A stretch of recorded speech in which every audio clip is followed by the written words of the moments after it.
Deus abençoe muito a sua vida. Deus alimente a sua fé, alimente a sua vida através da palavra. Mais uma devocional. Hoje, 1 Coríntios, capítulo 2. É a continuação do texto de ontem, praticamente o mesmo parágrafo. Eu quero que você preste muita atenção quando Paulo falava sobre divisões na igreja, falava sobre a humildade, porque o ponto central, queridos, para crítica, para maledicência, tudo nasce no orgulho. É a pessoa querer se achar melhor que o outro. É a pessoa denegrir o outro, se julgando melhor ao ponto de se tornar juiz. Então isso aí é o ponto central, tá? Aí Paulo, no capítulo 2, ele continua falando sobre o evangelho que foi pregado não pela sabedoria humana, não para causar dissensão ou divisões na igreja, mas para trazer a salvação em Cristo. Então, quanto mais humilde eu for, mais eu entendo o teor e a essência do Evangelho. Versículo 1. Eu mesmo, irmãos, quando estive entre vocês, não fui com discurso eloquente, nem com muita sabedoria para proclamar o mistério de Deus. Eu falei, Apolo era um pregador eloquente. Paulo já era mais um rabino, já era mais uma pessoa que se dedicava ao ensino, era mais mestre. Tá? Então cada um tinha um jeito. Por isso que a igreja começou a dividir-se. Eu prefiro Apolo. Não, Paulo é muito melhor. E eles começaram a pegar partidos entre eles. Pois decidi nada saber entre vocês a não ser Cristo e este crucificado. Este é o Evangelho. E foi com fraqueza, temor e com muito tremor que estive entre vocês, porque a cidade de Corinto é uma cidade devassa. Era uma cidade difícil, era uma cidade pagã, era uma cidade muito longe de Deus. Muitos ídolos, muita prostituição, muita orgia sexual. Então ele diz aqui, foi com temor e tremor que estive entre vocês. E minha mensagem e minha pregação não consistiram em palavras persuasivas de sabedoria, mas em demonstração do poder do Espírito, para que a fé que vocês têm não se baseasse na sabedoria humana, mas no poder de Deus, porque é o Espírito Santo que abre os nossos olhos. É o Espírito Santo que toca em nossos corações, é o Espírito Santo que dá vida. E Paulo diz isso. Foi com muito temor e tremor, não com eloquência, não com sabedoria humana, mas no poder do Espírito Santo. Entretanto, falamos de sabedoria entre os que já têm maturidade. Esse texto aqui é muito forte. Esse texto aqui é muito interessante. Porque Paulo começa a falar para a igreja de Corinto que eles eram muito imaturos. Dizendo o seguinte, vocês não cresceram. Vocês não estudam Bíblia. Vocês não põem em prática aquilo que é dito. Vocês são imaturos. Então, por isso que vocês não entendem as palavras espirituais. Então, ele diz assim, entretanto, falamos de sabedoria entre os que já têm maturidade, mas não da sabedoria desta era ou dos poderosos desta era, que estão sendo reduzidos a nada. Os poderosos dessa era vão morrer. E os sábios dessa era vão morrer. Não vai ficar nada. Essas pessoas que se dizem poderosas demais, um dia vão ficar doentes, um dia vão se envelhecer.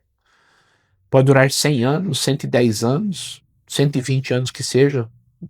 Do jeito que a medicina está, vamos pensar que daqui a pouco as pessoas começam a chegar aos 100 anos. Mas vão morrer. Vai acabar. Ao contrário, falamos da sabedoria de Deus, do mistério que estava oculto, o qual Deus pré-ordenou antes do princípio das eras para a nossa glória. Lindo. Antes que houvesse mundo, Deus já tinha predestinado tudo, pré-ordenado tudo. Esse é o Deus soberano que nós acreditamos. É o Deus que está no controle da história. É o Deus que nada o pega de surpresa. Este é o Deus soberano que nós cremos. Nenhum dos poderosos desta era o entendeu. E é isso mesmo. Ainda criticam aqueles que creem. Não se sinta diminuído, tá? Porque você é filho de Deus porque você crê.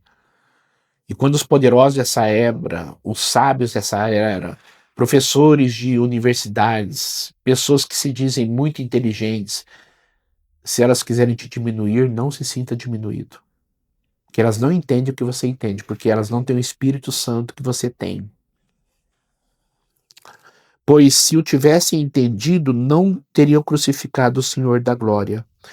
Todavia, como está escrito, grifa esse versículo, tá? O versículo 9. Olho nenhum viu, ouvido nenhum ouviu, mente nenhuma imaginou o que Deus preparou para aqueles que o amam. Mas Deus o revelou a nós por meio do Espírito. Esse texto é muito lindo. Aquilo que Deus tem preparado para mim, Ele tem revelado pelo Espírito. Por isso que as pessoas que não têm o Espírito, a humildade em se arrependerem, a fé em Jesus Cristo, não são tocadas por Deus, não conseguem entender isto. O Espírito sonda todas as coisas, até mesmo as coisas mais profundas de Deus. Presta muita atenção nesse versículo, ou nesses versículos agora. O Espírito entende as coisas mais profundas de Deus. Pois quem conhece os pensamentos do homem, a não ser o Espírito do homem que nele está? Da mesma forma, ninguém conhece os pensamentos de Deus, a não ser o Espírito de Deus. Ou seja, o Espírito Santo é Deus. Pai, Filho e Espírito Santo. O Espírito Santo não é uma força, como algumas igrejas que não têm conhecimento da Bíblia, que pregam mentiras, heresias, afirmam que Deus é um só, no caso o Pai, Jesus foi criado, no caso é o Filho, e o Espírito Santo é uma força de Deus, não acreditam na Trindade. Aqui diz que o Espírito de Deus conhece todas as coisas a respeito de Deus, e Deus é infinito. Como que o Espírito Santo pode ser uma influência? Ele é uma pessoa, ele é Deus. Tudo que Deus sabe, o Espírito Santo sabe. Tudo que o Pai sabe, o Filho sabe. Nós, porém, não recebemos o Espírito do mundo, com letra minúscula, mas o Espírito, com letra maiúscula, pessoa própria, é uma pessoa, não é uma força, procedente de Deus, para que entendamos as coisas que Deus nos tem dado gratuitamente. É só quem tem o Espírito Santo de Deus que consegue entender as coisas de Deus. São as pessoas espirituais. São as pessoas que buscam o reino de Deus, que levam a sério a vida com Deus. Só essas entendem o que é o reino de Deus. Delas também falamos das coisas de Deus, não com palavras ensinadas pela sabedoria humana, mas com palavras ensinadas pelo Espírito, interpretando verdades espirituais para os que são espirituais. Interpretando verdades espirituais para os que são espirituais. Quem não tem o Espírito não aceita as coisas que vêm do Espírito de Deus, pois lhes são loucura, e não é capaz de entendê-las, porque elas são discernidas espiritualmente. É por isso que você convida pessoas para virem à igreja, e as pessoas não se sentem animadas e muitas vezes colocam desculpas. Eu e você imaginamos, é impossível viver sem Deus. E como é que algumas pessoas conseguem? Porque elas não têm o Espírito Santo que nós temos. Porque as coisas espirituais são discernidas de forma espiritual e só quem tem o Espírito Santo de Deus consegue entender isto. Porque eu e você temos necessidade de vir à igreja? Porque temos o Espírito Santo. Porque eu e você nos dedicamos aqui diariamente com a nossa devocional para nós crescermos espiritualmente. É porque nós temos o Espírito Santo. As pessoas que não têm o Espírito Santo e as pessoas que não buscam a Deus não têm essa necessidade. Não veem essa necessidade. Mas quem é espiritual discerne todas as coisas e ele mesmo por ninguém é discernido. Lindo esse versículo. Quem é espiritual julga todas as coisas. Não está falando sobre julgar pessoas, tá? Coisas. Certo e errado. Eu entendo o que é certo e errado. Eu entendo o caminho de Deus. Eu entendo o que Deus quer de mim. mas não é julgado por ninguém, porque ele sabe o que está fazendo.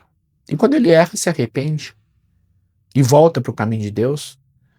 Isso é uma pessoa espiritual. Pois quem conheceu a mente do Senhor para que possa instruí-lo? Nós, porém, temos a mente de Cristo. Se eu sou espiritual, se o Espírito Santo está em mim, a renovação da mente, conforme diz lá em Romanos, capítulo 12, versículo 2. Não se conformem com esse mundo, mas renovem a mente, transformem-se pela renovação da mente. Cada dia que passa eu tenho que pensar como Cristo pensa. Cada dia que passa eu tenho que falar como Cristo fala. Cada dia que passa eu tenho que agir como Cristo age. Se eu achar que eu sou assim mesmo, eu nunca vou crescer. Se eu achar que Cristo é perfeito, eu nunca serei perfeito, eu nunca vou me esforçar para cada dia ser uma pessoa melhor. A perfeição eu vou alcançar só na glória. Mas enquanto eu estiver aqui, eu não posso me acomodar com os meus defeitos. Isso é ter a mente de Cristo. Que você entenda isso, tá? Deus abençoe muito a sua vida. E amanhã nós vamos continuar nesse assunto. Paulo vai continuar, porque ele fala sobre as pessoas espirituais. Aí ele diz para os crentes lá de Corinto: vocês são carnais. E amanhã nós vamos saber a diferença sobre aquele que é espiritual, aquele que é carnal e aquele que é natural, aquele que não teve um encontro com Deus. Muito profundo, capítulo 3. Amanhã vamos meditar nele. Vamos orar.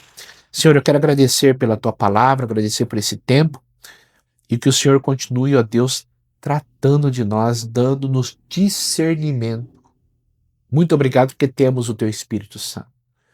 Muito obrigado porque somos objetos do teu amor. Muito obrigado porque o Senhor tocou em nossos corações um dia. E muito obrigado por todas as coisas que o Senhor tem nos ensinado através da tua palavra. Muito obrigado por esse tempo precioso da nossa devocional diária. Muito obrigado porque o Senhor tem se revelado a nós. Em nome de Jesus, amém e amém. Deus abençoe muito você, tá? E até amanhã, se Deus quiser.